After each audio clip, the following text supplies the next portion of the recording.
এখানে যদি আমি মুসলমান হয়ে থাকতে পারি, আপনি থাকতে পারবেন না কেন? এই জমিন কি আমার বাপের না কারো বাপের তালুক? এটা যে ইচ্ছা করবে আপনাদেরকে খেলা দিবে,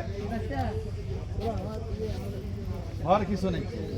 আপনারা ধৈর্য ধারণ করেন, আমরা দেখতেছি ইনশাল্লাহ।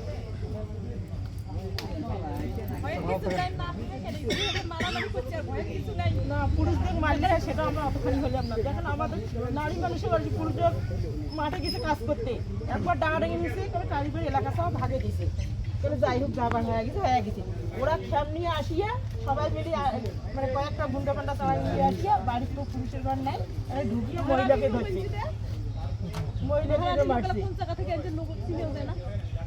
আমরা তো মহিলা মারছি, চিনিরও পাই না অত দুই একটা চাঙা চেনছে, চাঙা ভাড়া করে আসছে, ওগুলো চেনছে। আমার তো স্বামী প্রথমে 800 টাকা তো চিনছে সবাই, 2 লাখ টাকা সবাই চিনছে। 800 টাকা চিনছে, 800 টাকা চিনছে, ওইটা দলে সব বেড়ায়, ওইটা ধরলে সব বেড়ায়, ওটা ধরতে পারলেই সব ব্যবস্থা হবে।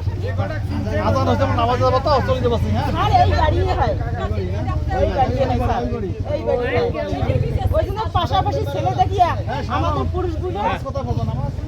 ভাগে দিছে, ওরা চলে গেছে, চলে যেয়ে ওরা ফোনাফোন করিয়ে ডাকিয়ে নিয়ে আমার ঘরে আসছে, আমার ঘরে পাই নাই স্যার। স্বামী ঠিক আছে, কই নিচে তলায় ফার্স্ট টাইমে তাজ আমার স্বামী যে বাচ্চা ছিল, আমি আমার স্বামীকে আজকে মারতে মারিছে, বলবো আমি ধরিয়ে এনেছি দেখিয়া। আমাকে জিজ্ঞেস করবি না তুমি বলতো কোথায় ধরেছি, বল দিলে না দিলে আজি বেগাস ভিডিও ভিডিও করে বসে আসি আজ আমাকে দিতে পিড়ে, তারপরেও ভাগে দিছে, তারপরে ভাগে দিছে।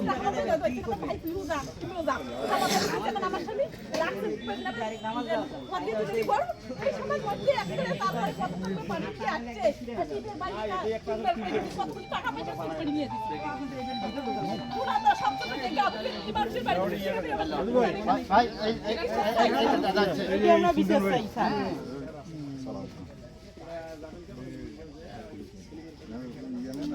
ওনাদের কিছু বক্তব্য দেন।